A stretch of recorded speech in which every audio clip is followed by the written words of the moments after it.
to go have that little taste of that is okay. Just don't need to be in it the whole dang time. Right. So, right. All right. Well, we're halfway done. Let's get this thing started. Welcome to the SnoWest Podcast. I'm Ryan Harris, the host of the SnoWest Podcast. We also publish SnoWest Magazine. We sell magazines and merchandise, do social media, all that stuff. Like you can't just do one thing in this industry anymore.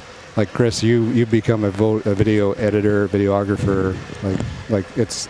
You guys wear a lot of hats in this sport. It's just not what it used to be. You have to. And it's funny you bring that up, Ryan. I had a kid and his dad come up to me, and the dad said, "My son wants to do what you do." And I'm like, "Are you sure?" No, he does not. That's what he wanted to say. Is, no, you don't. And you know, I'd never, never want to not have someone have their dream, because I had mine, and I'm here. But the work was a lot easier then than it is now, and to try to break in and make it now is, I don't know how you do it. And in that conversation with that kid, I said, "I'll tell you what, I'm not really the person to ask. I've been doing this long enough and I started in the beginning, which helped me. Yeah, both of us. You need to go talk to Caleb." Yeah. Because Kosterky has done that. He did it the same way, like that Dan and I did. He differentiated himself from everybody else. He worked his butt off. Yeah, put in the time. It's two easy things that are hard to do right now. Yeah. Yeah. So and that's the conversation I want to have is, we try to get Caleb on this podcast to talk to where we have you two OGs that started this segment, that created this space within the snowmobile industry, and then have Caleb come in who is starting out much, just in the last 4 or 5 years and making waves and creating that space. Before we get going, I should probably introduce you. Probably don't need to, honestly. I hope I don't need to, but we have Chris Burandt and Dad Adams, the two OGs of the sport. I mean, there's a handful of guys that came from this era, but you guys created a segment within snowmobiling. You took the mountain snowmobiling segment, you turned it into the backcountry freeride segment, and did things that nobody else did. We appreciate that, Ryan. That's and cool.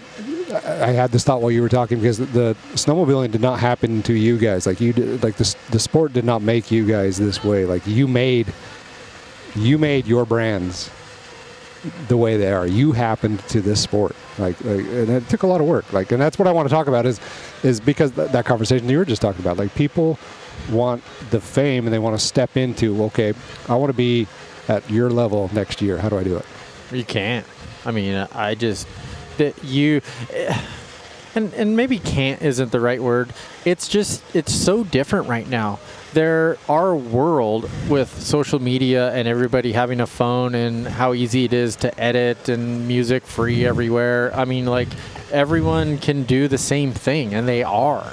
So it's getting harder and harder to figure out, like, okay, what is my play? What is my niche? And, we were so fortunate that the mountain riding segment was changing at that time for Dan and I. And It was no longer, hucking and hill climbing and all of that stuff. It was tree riding, right? Tree riding was starting to happen in a big way. And it's always been there, but it just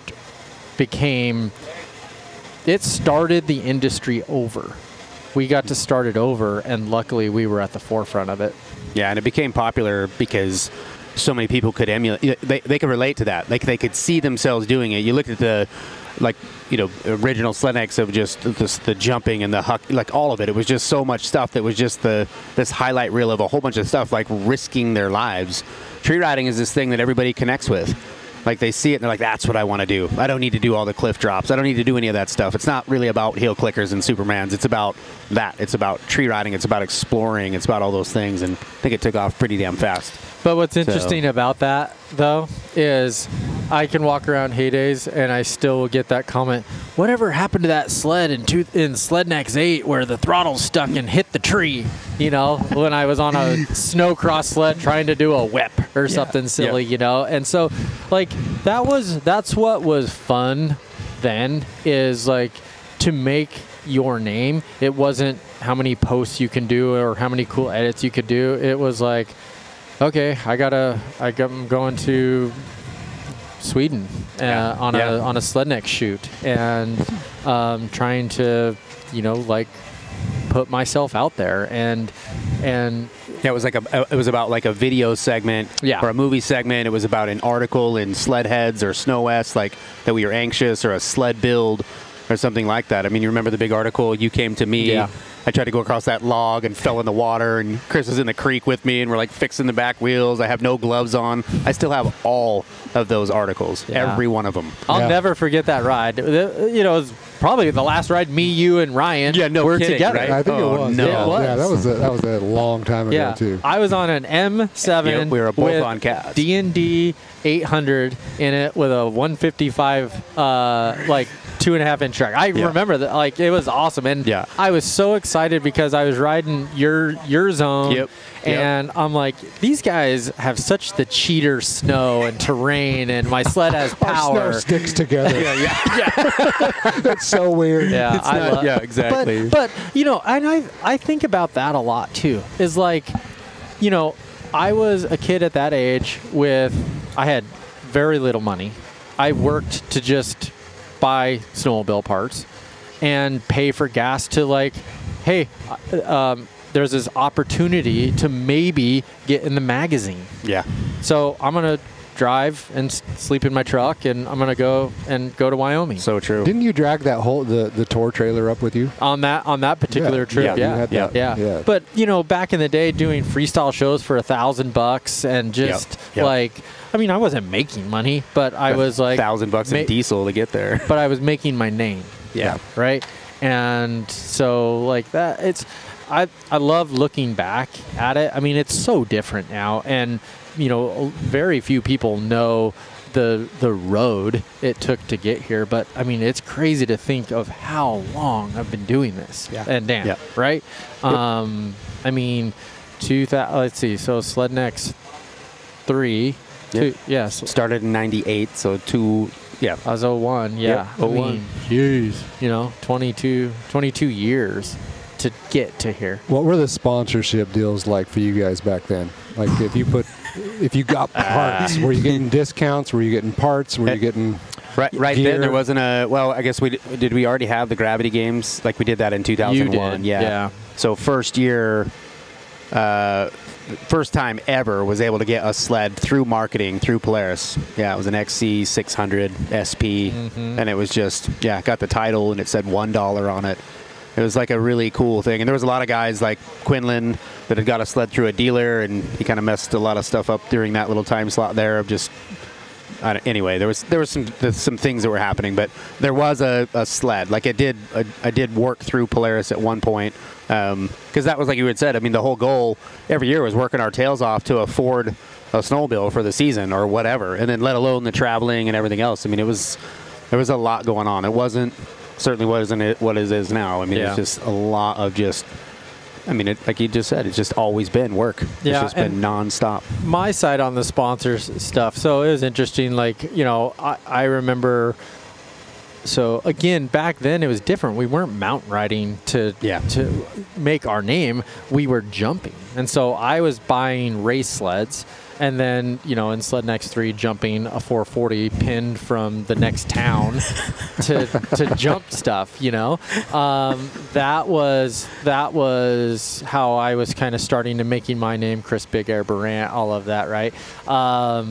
And then, and this was what was really interesting, and I'll never forget this. So I started to get, I'd make the binder and the print out the pictures, and here's my accolades. And I mean, you used to have to do that, right? And like sign it at the end, and still have all of it. Yeah, sure. All of it. And so, I started to get some like product, no money ever, but product.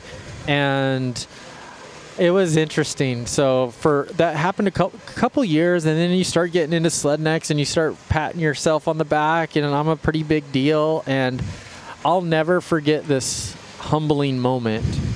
I had a sponsorship from Outlaw Composites. They made those really cool lightweight hoods. Yeah. The Zollingers had them, and they ran them in the hill climbs. And this is when I'm trying to build like some lightweight mountain sleds now, in conjunction with the race sleds. And they had given me some product for a couple years, and year 3 comes around, and I call them. I'm like, hey, I just wanted to get my hood again this year, and the guy looks at me. He's like, or over the phone, and he's like, we're not gonna give you one this year. And I'm like, why? He's like, 'cause why would I? I'm like, what do you mean? Well, you haven't done anything. No. I'm like, well, I put my sticker on my snowmobile, and I'm in the movies. So yeah. And it was like, he's like, do you know the Zollinger brothers? Do you know? And he like started naming some of the things that they did and how they were professional, and they like had all of these things that like represented the product well, right? I mean, it was the biggest slap in my face and the biggest aha moment that like changed the way for like really good, right? Yeah. Like, whoa, yeah, you're right. I'm just a cocky little punk kid out here thinking I deserve entitled. There was an entitlement. I'm entitled to free stuff because I'm in a movie. Yeah, yeah. All right, I go big. You should give me something for free. Yeah. But that is more prevalent right now than ever, I think. 100%. 100%. It's a bigger deal now than it used to be. It is. And it's what I talk about to my guys all the time at the shop. Yep. Is, we're privy to a lot of things, but as soon as that entitlement attitude comes here, I promise you are gone. Yeah. You are gone. I don't need it. Yeah. It's there, and it's really easy to feel entitled in the world we live in right now. Absolutely. Absolutely. What do you mean? I've been working for 2 years. Right. Well, I've been working for 22 years. Shut your mouth. Yeah. You know, it's like, so. Well, and you both, I don't know if you had to, but you both went and created businesses in the industry. You had the name and you had the brand, but now you either capitalized on that or you took the next step and built a business and then expanded even to a empire within the snowmobile industry. Like, yeah. And Chris has started. So I started Next Level in 2008. You had to have started a couple years earlier than me with BBA, right? Yep. And keep in mind, like, at one point it was just... It was really close. Yeah. I mean, kind of the same. Yeah, pretty much the same. But just keep in mind that the brand, like BBA, or the brand Next Level, it came as we started those companies. Before that, it was just Chris Burandt as a rider and Dan Adams as a rider. Really, the only thing that kind of gave us any recognition were the movies and magazines. I mean, that's really all that we had to go on. It was pre-social. We didn't have some of that stuff as we really started this whole thing. And like to your point, it's like we kind of had it easier because we started it. Yeah. We've just been in it so freaking long. Whereas the new guy that's coming in of like, hey, how do I get from here to there? And to your point of like, I want to get from here to there in a couple of years. Or like guys that are coming in and they're like, hey, I'm thinking about joining Rimshaw. You should sponsor me. Yeah, give me some stuff. Or something like that. And you're like, wait a minute, what? Did you just say that you're thinking about doing something? Like, I think you know where I'm coming from. It's just like this whole point of like, they want the finish line before they've even started the race. Yeah. And they've got to be willing to put in the work. So whether there's, I mean, I think we've already created the ingredients. I think that that's all there. I think that that's all just laid out in front of us. We've done enough of these type of podcasts, and there's enough information about how any one of us have got our start. You've just got to put your head down and do it. It's just work. So, yeah. And his didn't, Yeah, this doesn't have to be like, how do you do it? How did you get to where you are? This is just like, I hope everybody recognizes what you guys have done and the direction that you changed the sport. Like the snowmobiles that we would be riding if this backcountry freestyle thing never really popped out and we didn't start riding trees, we'd be on a different looking machine. Yeah, for sure. Yeah. That's pretty fun to think about. You know, you think about, and I think, you know, and I love talking about this. You know, I suck at consistency of podcasts, but some of the podcasts I've got to do, you know, thinking about some of those sleds that were so instrumental in getting us to where we are. You know, obviously for me, the big one was the Arctic M7. That really started it for me. And then, you know, kind of fast forward, I looked at the Pro. I think the Pro RMK really kicked it. The Axis wasn't too far behind. Yeah. And so, you know, and the ability for and this is what's always really mind-blowing to me is for like a Polaris and Skidoo and Arctic Cat to like be able to tell the future, because we're living in the moment, right? And so they have to plan so far ahead. It's really like, and that's why you can miss it a little bit, right? But we're still like kind of on the path, but it's why, it's so interesting, like that 2016 to 20 gap on a Polaris. Skins makes basically everything to make the snowmobile do what we want it to do. Just rebuild the sleds. Yeah. Yeah. And now we don't have to do that. We don't have to do much. Now we don't have to do much. Right. Yeah. And so that's really cool. That's really cool. And when I go back and ride an 05 M7 now, it's like, whoa, how did I do that? Have you ever had anybody walk up to you like this year or last year and just say, dang it, Chris, don't you wish you would have waited 14 years? You'd be on that Catalyst now. Oh, God. I'm telling you, that Arctic Cat passion is real. There's just every other post, there is something reminding me that I should be on Arctic Cat still or something. And I've told this story a million times. I love that passion that they have. Yeah. But the company at that time just didn't. They had their own direction, and the direction didn't have me involved. And so it was not that that Polaris came to me and said, "We're going to give you the king or the key to the castle." I went to Polaris and said, "I really want to be a part of your program and help." Yeah. That's what it was, because Arctic Cat doesn't have any use for me. Yeah. And so Polaris came to me and they're like, "Hey, I know you know Chris Burandt," and they're like, "What do you think of him?" I mean, that's how that whole thing went down. You got vetted through Dan. Oh, heck yeah. He's vetted me 1,000 times over. We have certainly helped each other. It's been good. I'll never forget. Yeah. I'll never forget. You just brought up the Pro RMK. I will never, ever forget coming out of Daniel Summit and calling Chris and being like, "This is the most amazing thing on the planet." Like, went, did a hop over, was like, we were both 100% convinced that was the pinnacle. Like that was it. This is not getting any better from this, because this is the sickest thing on the planet. I'll never ever forget that. And now we look at that and you're like, oh, jeez. Like, it's just got to be so fun for engineers and guys, like you had said, people that are like kind of telling the future. Like, they see the product that we're on and we're already so stoked about. And they're like, yeah, that's such old news. Like, you have no idea. Like, well, and brand loyalty leads consumers to believe that a company can be like infallible, and they can just like, well, they're going to make the best product no matter what because they're my favorite.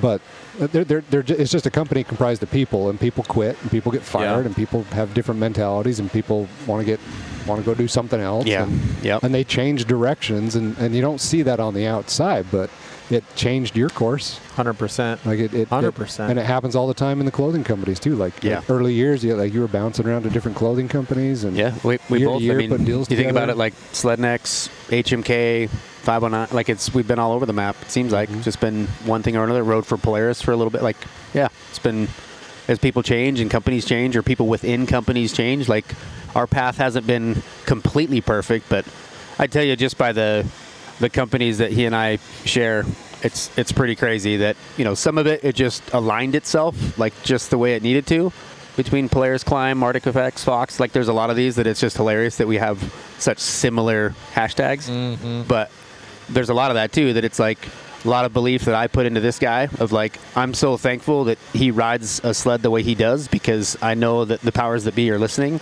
and that's why those sleds have become what they are. And I feel like we all get to share, some of that. Like, we get to share insights of like what we think is important, and it's so cool for companies. I won't just put one of them out there, that they're listening. Mm-hmm. And that's pretty cool that you and I, along with a bunch of people, but you and I especially, as we're talking about this in the podcast, we've had some influence on this on the snowmobile world, and that's been great. Yeah, so you kind of got what you were after. It's like involvement on the engineering side. You both are involved with that. And Marty Sampson, to give that guy all the credit in the world for developing what he developed and pushing the mountain segment forward. Yeah. And like, for being the rider that he was. Yeah. And still is. I shouldn't say it that way. Although he's on a sailboat in the Keys somewhere. He's wing foiling now, which I'm fairly jealous of, and has given me the ultimate invite of like, come join up like whenever you can. But he's in shark infested waters. I got to be careful. Yeah, but that gave you guys the opportunity, and like you said, you guys are now helping the R&D team. You are validating product. You're bouncing ideas off. Like, you're integral in that, and they're like, Patriot Boost has been something that really came through your guys' shops, because that's what you guys were building. You were taking their best product and making the best turbo setup you could because you're such high elevation. Maybe they've and been your snow doesn't stick together. Maybe they're so tired of us taking sleds apart that they just don't want us to do it anymore. Yeah. Yeah. Yeah. Yeah. For those of you who don't know, Marty was a very instrumental in just the development of the RMK from the beginning. And, he just had a vision, and he was a passionate rider. And it was interesting, as Marty continued on his career and kept going higher up on the ladder, the riding portion side of it, like you end up working more instead of riding, which kind of sucks. But, that he instilled in the team that passion that the riding is number one, right? And so, like, that's been, you look in the history books of, companies could have gone certain ways, and I don't want to rain on Arctic Cat, but they had this run that they relied on the passion of their consumer instead of the product, right? Like, the product has to be there. Us snowmobilers are always passionate, but the product has to be there too. Yeah. From 2012 to, only until last year, right? I mean, it's kind of been the same snowmobile on the Arctic Cat side of things, with a couple advancements. I thought the Alpha Skid was really cool and innovative and all of that, but it's really good to see them back in the game with their new chassis. I think we needed it really bad from a competition standpoint, and that's going to push Polaris and Skidoo. So thankful for that. But yeah, so where I was going with that is, it's neat to say that we played a small part in, where the direction is going. Well, I have that appreciation, though, from being on a little more on the outside, inside, but on the outside looking in on it as well, because it's not like they brought you in and said, what do you think we need to do with mountain sleds? Yeah. You guys drove it from the product side and the consumer side, and you made all these other people watching what you're doing saying, I want my snowmobile to do that crap. Yeah. Like, what do I do? Like, how do I do that? And you know how it works. Like, people were taking those sled next videos and just pausing it and watching frame by frame, like, where's his foot? Where's his hand? Oh, he's got his finger on a brake? That's bizarre. Yeah. Just little stuff like that. And then you drove this whole shift in what a mountain sled does and how well it you got the side panel. I would say you guys got the side panels out of the snow. Yeah. And Rasmussen and a lot of Brett too, right? He was on absolutely. that. I got a quick funny story, and I saw him in the Polaris booth today. Ricky Yeager, who's in charge of powertrain there. Ricky came out to Burandt's Backcountry Adventure in 2017. And in 2017, it was my ultimate goal. So 2016 was the release of the Axis, not a ton of parts for it. 2017, I'm going ballistic on this. I am going to go and build the lightest snowmobile on the planet. That was my goal. And ended up building Jenny Craig. And, Dan so sick, dude. Ruined me. And maybe the handful of others that did get to ride it. But so Jenny Craig was a legit, dry weight, 355-pound snowmobile with an 800 in it. And so Ricky comes and rides, and someone from Polaris is here. I'm riding all my cool sleds, doing all my stuff, and I'm like, Ricky, you got to ride this. No, I'm good. I'm just gonna. I just want to ride the sled I'm comfortable with here. And then finally, end of day 3, he can barely walk. He's so tired. I'm like, Ricky, ride this snowmobile. Just ride up here. Perfect time to put him on. And he's like, okay. And so he literally goes like a couple 100 yards up, does a couple powder turns, comes down, a couple powder turns, and he comes back down to the road, and he's like, that's the way a snowmobile should be. And they ended up buying that snowmobile from me. I hope he charged him a premium. I did pretty good on it.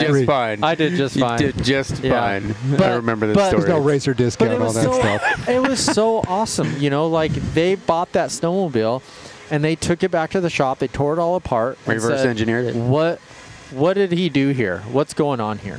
And the OEMs have their hands tied so bad of rules and regulations and emissions and all of these things. And so, you know, that's what's really incredible is what they are able to build even with all of those limitations. And that's why it's still crazy. Like, so, you know, my XLT and Ultra sled right here, like I can still take 50 pounds off a stock sled, and a stock sled is really damn good. Yeah. So it's, I mean, I love all aspects of it. But you know, I thought that was a pretty cool story. Yeah, that is, and it's to be behind the scenes stuff like that people just love hearing that stuff. Yeah. So we've got Gabrielle Huckley and Julianne Chapman coming up here in a second, but before we do that, we've got some questions from people on social media. Yeah, I saw that. We posted that up. So just rapid fire. Just give me your quick responses. What effect did sled necks have on snowmobiling? Yeah, I mean, it changed it forever. I feel like that's kind of I think that was the fire plug of the whole backcountry movement. I mean, I think it revolutionized snowmobiling. I think it was just right time, right place, right people, right music, right behavior, right everything. I mean, the beginning of it's insane, and I just love to say that it's coming back. It's not with the company that I was hoping for, but it's coming back, and I'm so proud of Moyarty, and it's been asleep for a long time, and you guys will see Sled Next 20. I don't know if we'll be a part of it. I don't know what it looks like just yet, but I'm so stoked for Sled Next. All right. Favorite sled of all time, both of you? Jesus. How do you not say Jenny Craig? I mean, just to be honest, but I mean... My 97 700. Ooh. That's a good one. I put 2,200 miles on it. I was such a broke kid just out of high school, but I rode every single weekend on my, towing it with my 78 Blazer and a little 2-place open trailer. Yeah. I got to say, 07 Dragon, first sled I ever put a Boondocker turbo on. Thing went 14 pounds of boost, straight 110 for 4,800 miles, same crank. Wow. Yeah, that's cool. Great. That's a Wild West back then. It was the Wild West. That's what has been the hardest part about being in the snowmobile industry? For me, it's the sacrifices on the personal side, life side. You know, like to build the business, it's sacrificing time with my wife and the kids and just personal time because it's always about work, and I'm trying to balance that as I get older. I'd say 100% true. The highlight reel doesn't showcase the sacrifices that are made, and that he and I both, and I'd say just about anybody that's successful, there's somebody behind the scenes that's just making sacrifices as well and working their tails off. And we've got some wives that are pretty goddamn special, and it's definitely getting harder and harder to continue that sacrifice. Yeah. Pre-ride music of choice. I might get beat up for this, but I like Morgan Wallen. Dude, I like country music as well. There's nothing wrong with that answer. There's absolutely nothing wrong with it. Yeah, country music is just, it's good. Where do you see yourself in 10 years? Right here doing another podcast. That's right.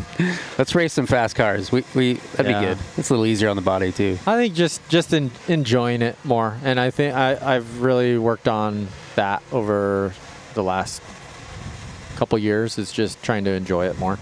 Yeah, reap the bennies of all the hard work.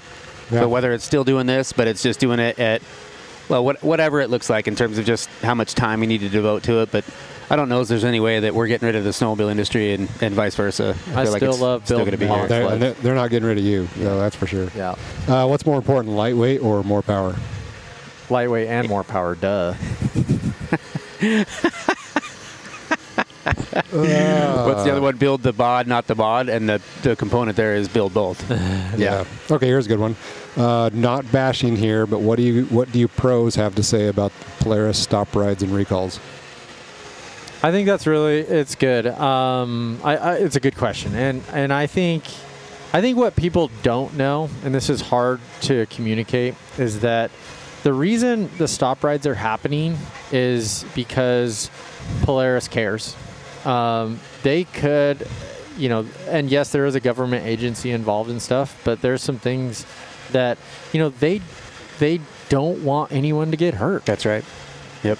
Pure and simple. Yeah. And I don't want to get hurt. I don't want to explain what happened to Billy. Well, his clutch exploded and something happened. It's like, we talked about the Wild West. Well, sleds back in the day were the Wild West. Yeah, I for mean, sure. And so I mean, nobody likes it. And here's what I will tell you is it's a pretty big bump in the road right now, but it will 100% make all of the product and the processes moving forward 10 times better, and we will forget about this and things will be better and the consumer will be a lot happier. Yeah, and to add to it, there's no malice intent with this. Polaris wants to make money. It's not this like vendetta against people where they almost feel like it's kind of what it looks like, is like Polaris is screwing up again. It's like this isn't something that they asked for. This is something that they're trying to, they're so in favor of the product and everything and the quality and getting all of that back that this stuff is issued and it's put out there. But it's not because they hate the consumer. It's because exact opposite. They want this product to be the best that it can be. They will recover. Everybody be patient. It's going to work out. All right. Last question is from me, because this is my favorite question. If you could only have one sled next year, would it be a 9R or a Boost? Man, I'll let you go first, because I have some info for me. Go ahead. That'd be good. It's going to be a 9R. I've always been an aspirated guy. I feel like a boosted sled is there's definitely a day. Last year were there multiple days, and there would be a snow season where you could literally say that a Boost would be the favorite. But a 9R, man, it just fills the gap of, playful, great power. Doesn't need to be all that boosted power. No delay whatsoever. The crispiness of aspirated, just, I don't know. I feel like that's what we make those into, and just when you get that thing completely dialed in and it's your avatar horse, you know that's the sled that you can put through the paces and you've got the most confidence in. Yep. That'd be mine. All right, so this is great marketing for Dan and I on the Polaris side, because he says 9R, and 2 years ago, so the first year 9R came out, I've been riding 900s for a long time, which is a 9R. Yeah. And so last season, I rode my 9R twice, and I rode a Boost every other day. 2 years ago, I rode 9R every single day, and I didn't even ride a Boost. So what happened last year for me was, and this happens every so often, and it's really what I need for me mentally to, you said, I don't know how you do it. Well, this is how I do it. I get to a position that I push myself for my own self to go do something that's out of my comfort zone. And a Boost will put you into those positions where it's out of your comfort zone, and that's what keeps that fire alive for me. I had so much damn fun last year, like just doing things that, like, I always go by this line. Why? Like, because I don't think I could do it. I'm going up there. I have the sled that can do it now.